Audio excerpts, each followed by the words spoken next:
अब आप लोगों के सामने पेश हो रहे हैं विजय सिंह चौहान।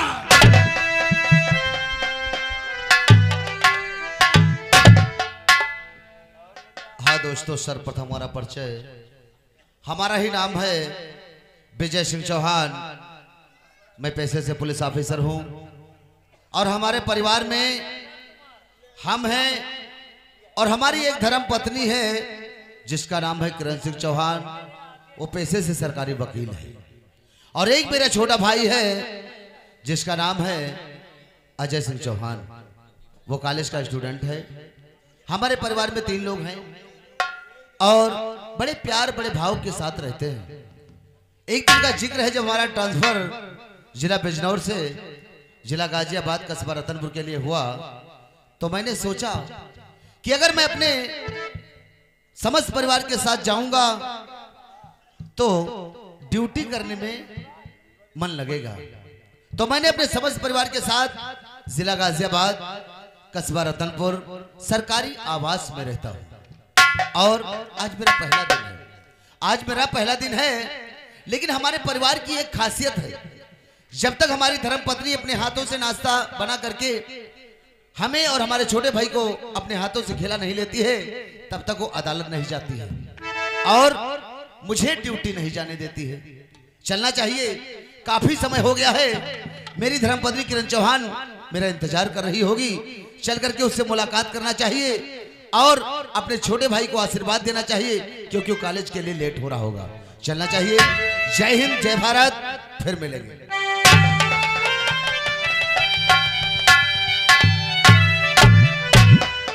हेलो और हाय शर्माओ, हाय शर्माओ, ऐसे कैसे मैं बताऊं सबको। हमरे 4 मेहरवा, हमरे 4 मेहरवा।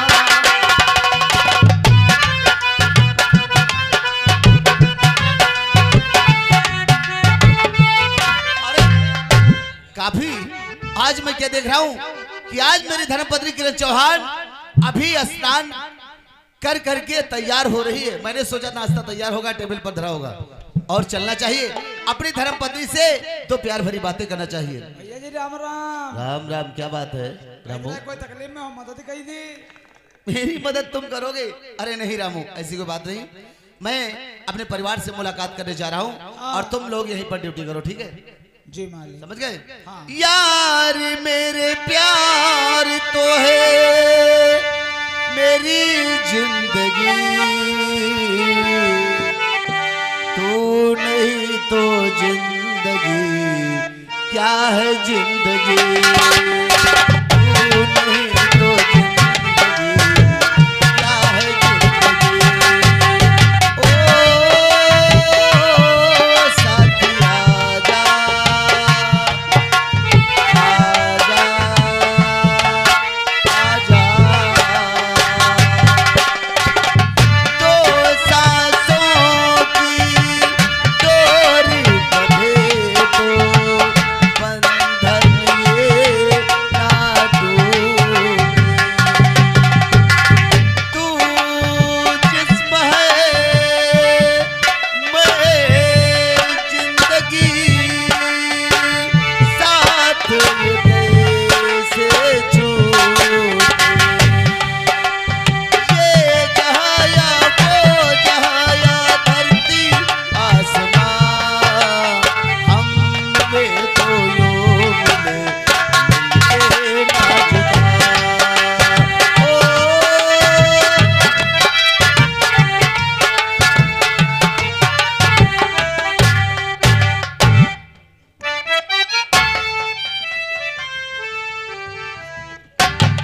आप लोग मुझे नहीं जानते हो तो मैं आपको बता देती हूँ।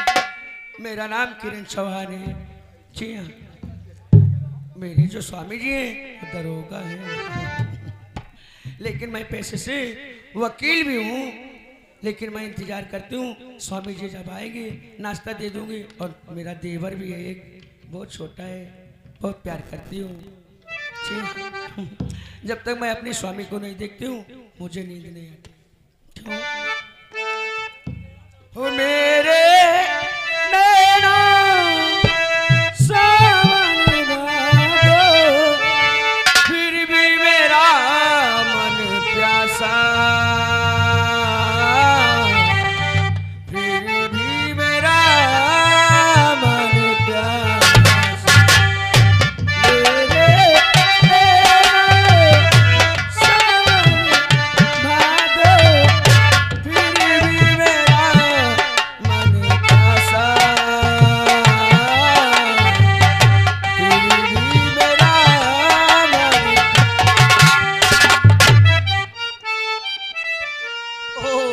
क्या बात है, खुश रहो। अरे किरण, आज मैं क्या देख रहा हूँ, तुम काफी लेट हो रही हो, क्या बात, आज देर से जाती हो स्वामी क्या? जी, बोलो। मैं सो गई थी। ओह, सो गई थी। चलो खैर कोई बात नहीं, अदालत में बड़ा काम पड़ता है आपको, इसलिए केस लड़ने में हो सकता कोई मिस्टेक हो गई, इसलिए तुम नींद आज देर से जगी। स्वामी, बोलो। मैं आपसे कुछ कहना चाहिए। बोलो, क्या कहना चाहती हो? और स्वामी जी के चरण,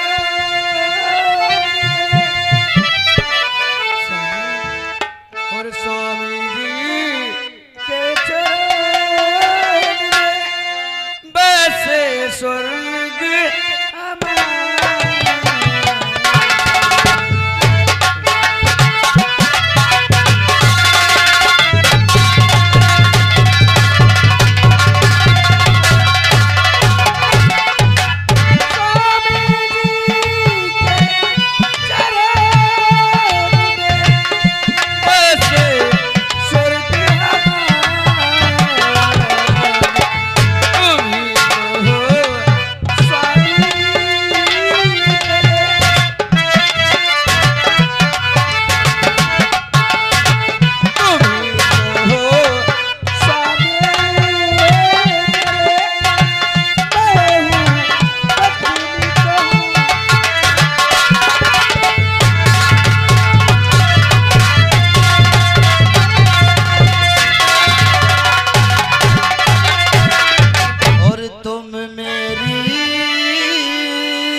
तुम्हारी एक मुस्कान पर तो मर जाता हूँ। तुम हमेशा यूं ही मुस्कुराती रहो जीवन में, और मुझे कुछ नहीं चाहिए। स्वामी जी, आपको मालूम होना चाहिए, इंसान पे दुख हो या सुख हो, हमेशा खुशी नजर आना चाहिए। हाँ सही बात है, हमेशा हंसते नजर आना चाहिए। एक किरण, एक बात बता, एक बार हमारे छोटे भाई को तूने नहीं जगाया? या भगवान, आपने तो पूछ ही लिया, मैं बताने वाली थी। नाश्ता दे के आई थे। अच्छा, आते ही होंगे, इंतजार करो। आज आने तो आज उसको डांट पड़ेगी। और अपना उठना है चपरासी।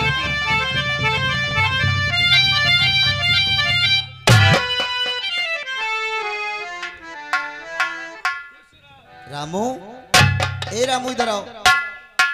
रामू भैया।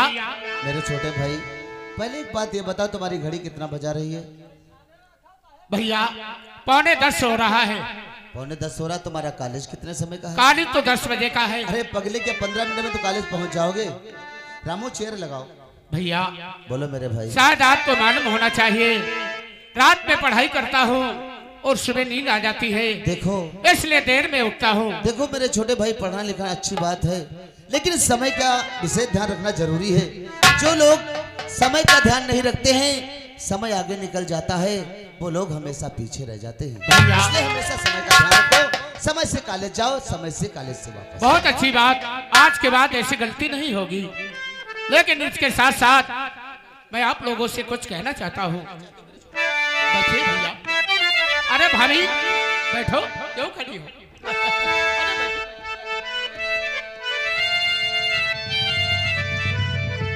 और भैया भाभी के चरण में और है मेरा परिणाम।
तो जी नहीं लगता है। मेरे छोटे भाई भैया देखो, तुम्हें कुछ बातें ऐसी बतानी है जो हमेशा जीवन में अपने भविष्य में उतारना है। देखो, तुम्हें मालूम होना चाहिए ये बिजनौर नहीं है, ये जिला गाजियाबाद है। हाँ भैया, और तुम इसी कॉलेज में स्टूडेंट हो। हमेशा मेरे कहने का मतलब ये है, हमेशा अपने रास्ते जाना व अपने रास्ते आना। किसी से लड़ाई झगड़ा मत करना और बड़ों का सम्मान करना, गुरु का आदर करना। कोई भूखा व्यक्ति तुम्हारे सामने आ जाए और तुमसे कहे कि मैं बहुत जोर से भूख लगी है, मुझे खाना खिला दो, तो तुम अपना खाना उसे खिला देना और स्वयं भूखे सो जाना। यही इंसान की इंसानियत होती है। और कभी कोई ऐसा रास्ता मत इख्तियार करना मेरे छोटे भाई, जो तुम्हारे बड़े भाई होने के नाते तुम्हें तुम्हारे हाथों में हथकड़ी लगाना पड़े और मेरी वर्दी के दामन पर दाग लग जाए। इसलिए कोई ऐसा रास्ता मत इख्तियार करना। ये 2-3 बातें हमारी विशेष याद रखना। भैया शायद ये नसीहत तुम्हारी सारी जिंदगी याद रखूंगा। अरे कोई ऐसे गलत रास्ते नहीं अपनाएंगे जो शर्म से मेरे बड़े भाई का सर नीचा हो जाए और मेरे बड़े भाई के वर्दी के ऊपर दाग लग छींटे जाए। लग जाए। और कॉलेज का समय हो रहा है, तुम जल्दी से कॉलेज जाओ, नहीं तो कॉलेज जाने में लेट हो जाओगे। भैया बोलो। वो कुछ भाभी से बात करना चाहते हाँ, हैं। मैं जानता हूँ, जब तक तुम अपनी भाभी से 2-4 बातें नहीं कर लेते तब तक तुम्हारा मन नहीं भरता। चलिए बात। कहीं जाना चाहते हो? भाभी, ये अपना जिला बिजनौर नहीं है, ये जिला गाजियाबाद है भाभी। क्योंकि इस जिला गाजियाबाद में हम और तुम भैया तीनों लोग नए नए आए हैं। क्यों नहीं, सच कहते हो? और यहाँ की रास्ताएं भी हमें नहीं मालूम है भाभी। आज कॉलेज जाने का कुछ वो हमारा मूड नहीं बन रहा है। हाँ, आज हम कॉलेज नहीं जाएंगे भाभी। कॉलेज नहीं जाओगे? इसलिए कहाँ जाओगे? मैं जिला गाजियाबाद आज टहलना चाहता हूँ। टहलना चाहते हो? हाँ, भैया से कहो भाभी, वो हम जिला गाजियाबाद टहलने के लिए जाएंगे। क्या बात है किरण? अपना देवर कहता है मैं टहलने जाऊंगा, आज कॉलेज नहीं जाएगा। तो तुम्हारे कहने का मतलब यह है मेरा छोटा भाई तुमसे इजाजत मांग रहा है कि भाभी भैया से वकालत कर दो ताकि मुझे इजाजत मिल जाए, है ना? और वो टहलना चाहता है। अरे तुझमें कौन सी बड़ी बात, आज नहीं जाना चाहता, कोई बात नहीं, उसे इजाजत दे दो। और अगर उसके पास पूछ लेना कोई मनी प्रॉब्लम नहीं, पैसे की दिक्कत हो तो उसे पैसे भी दे देना, ठीक है? भाभी हाँ चाहिए? अरे पैसे तो चाहिए, टहलने के लिए जा रहा हूँ। तो ऐसे बोल दिया करो पैसे चाहिए। हाँ ठीक है, मेरे साथ चलो, मैं तुम्हें पैसे दे देती हूँ। बहुत अच्छी बात है भाभी। भाभी आप दोनों लोग बैठकर बातें करो और हम पैसे निकाल लेंगे, ठीक है? अच्छा भैया, जाने की इजाजत। खुश रहो।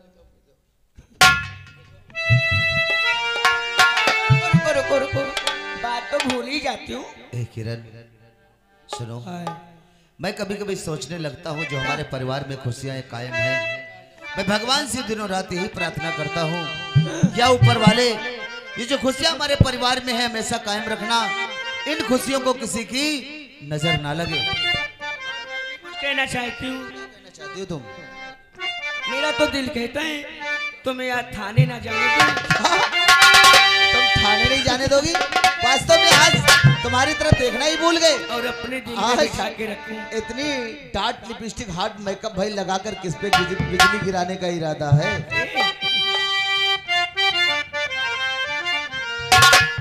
दिल में तुम्हें बिठा के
टीटी ट्रैक्टर तक फटफटा दे घूम रहे।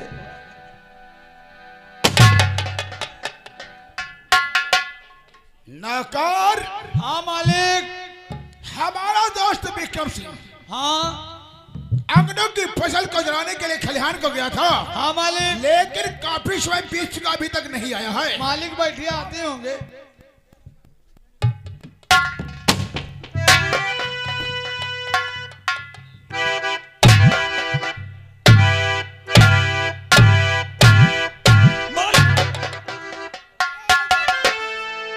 कहा मेरे दोस्त विक्रम सिंह, जिस काम के लिए तुम्हें भेजा था वो काम हुआ या नहीं? मालिक, ठाकुर विक्रम सिंह जिस काम के लिए जाए वो काम ना हो।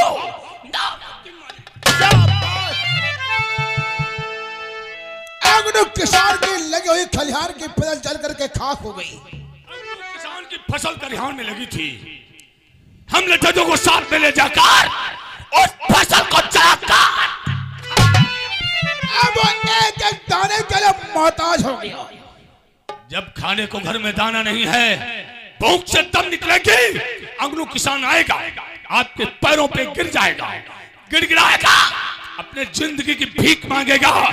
बड़े ठाकुर, हमारी 5 बीघे जमीन अपने नाम करवा लो और खाने के लिए, ये पापी पेट भरने के लिए कुछ पैसे। कहते हैं कि अब आया है ऊंट पहाड़ के नीचे। कहने का मतलब मेरा क्या है विक्रम सिंह? हाँ, मेरी बात को जरा गौर से सुनो। बोलो मालिक।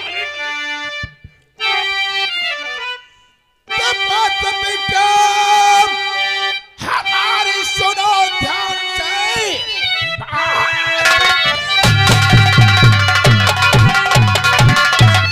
और हमारी सुनो ध्यान से।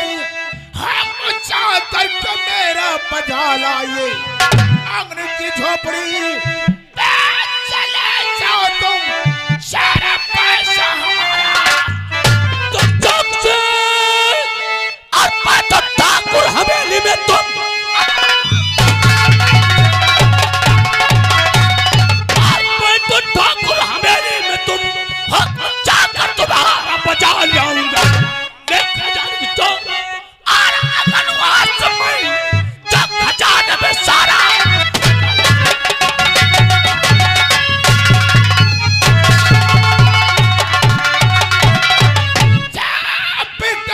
अग्नि की झोपड़ी को जाओ, एक एक पैसा चुका करके हमारा वापस लाओ। जब साला एक एक दाना घर में नहीं है तो साला पैसा देगा कहां से? ठाकुर, यार पैसा देने से इनकार करे तो मार मार करके साले का लहा। बड़े ठाकुर, चौपाल पे बैठो, ऐसो आराम करो। अरे चारा हो तेरी मुद्रक नहीं लगाऊंगा, चारा हो तेरी मुद्रक नहीं लगाऊंगा। अगनो किसान से रकम चुका कर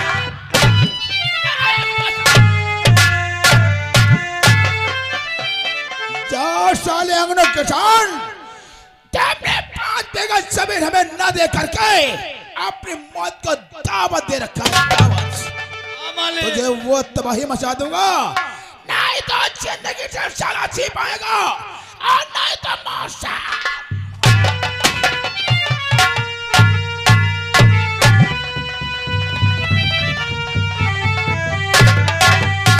क्या बताइए भैया, हमारी भैया इस समय तबीयत नहीं ठीक। पहले बैठ के यहाँ भैया से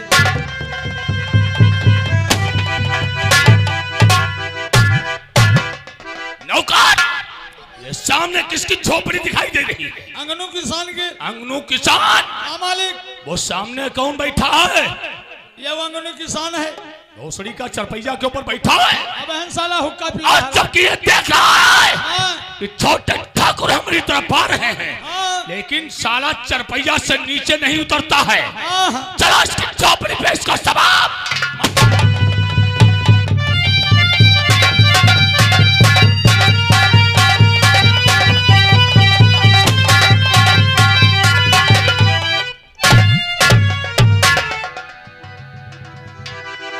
नौकर, ये तो लेट गया। क्यों सारा एक घमंडी?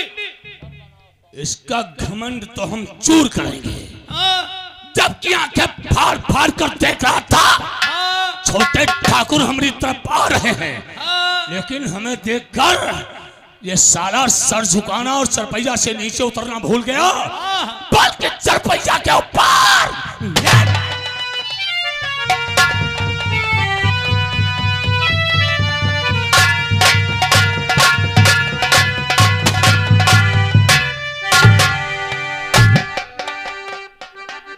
अंगनवा मालिक लेट गया। सो गया। ये सोया नहीं है नौकर, अंगनू किसान सोया नहीं है। हाँ। इस माता चौथ की किस्मत सो गई है। हाँ मालिक। इसे जगाओ।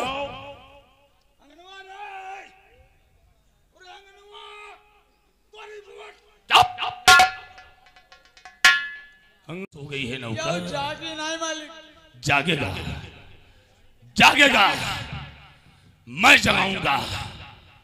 अंगनू किसान जागो,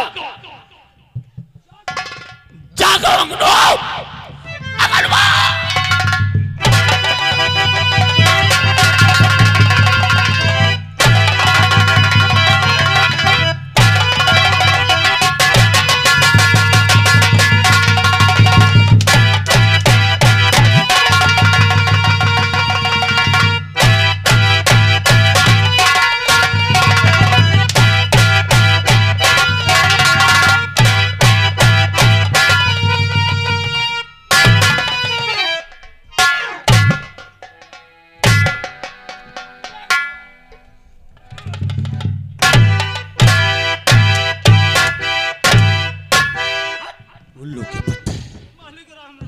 राम राम भौसड़ी के तुमने बोल है ना बिछावें।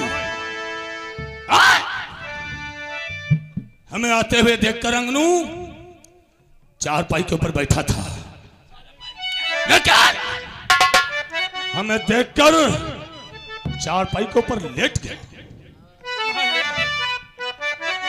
नाइट ठीक रहे मालिक। लाओ बंदूक, अब ये ठीक कर दूंगा। अंगनू तू नहीं जानता है कि मैं तेरे पास किस लिए आया हूं? कैसे आए हो मालिक?